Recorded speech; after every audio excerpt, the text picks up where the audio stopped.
Hello, everyone, and welcome back to another episode of English with Chris presents English Word of the Day. Today's word of the day is obscure. Obscure.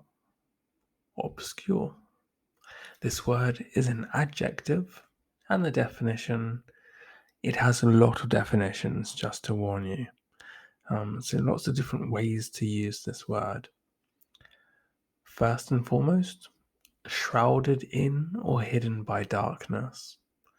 Not clearly seen or easily distinguished, not readily understood or clearly expressed, or relatively unknown.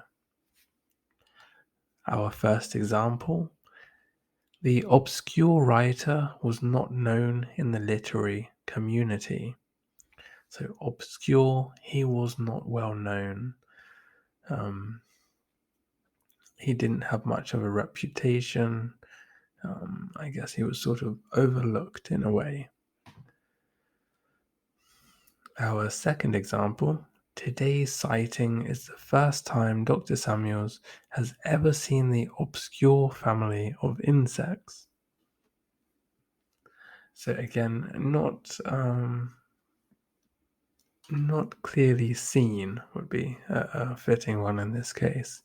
So these or this family of insects, very well hid, very good at hiding, not easily seen. And this is now the first sighting that Dr. Samuels has ever had of this obscure family of insects. This last one, taken from the news. The movie is full of obscure references that only pop culture enthusiasts will understand. This is a very good usage of the word. This one comes up very often. So sometimes you might say there's an obscure joke or an obscure reference. If we go into maybe a little bit more advanced vocabulary, we have something called intertextuality, and this is one of the reasons I'm such a big fan of the Big Bang Theory. There's a lot of intertextuality, and I might do a video on intertextuality later, but basically it's using a reference um, in your film, TV series, book, etc., that's directly correlated to a reference from another book, film, or TV series. That's maybe not so obvious. So in the Big Bang Theory, for example, there are a lot of obvious ones that they do with Star Trek, etc. But there are also some very subtle ones. And this is something where the word obscure or obscure references, it would pertain to that. Okay, so you would only understand it if you're familiar with another series or book, etc. Now, moving on to our synonyms, just to give you a bit more idea of how to use the word obscure. Our synonyms are ambiguous, complicated, cryptic, vague, and arcane. And our etymology: obscure, adjective, and it's from roughly the 14th century, 1400.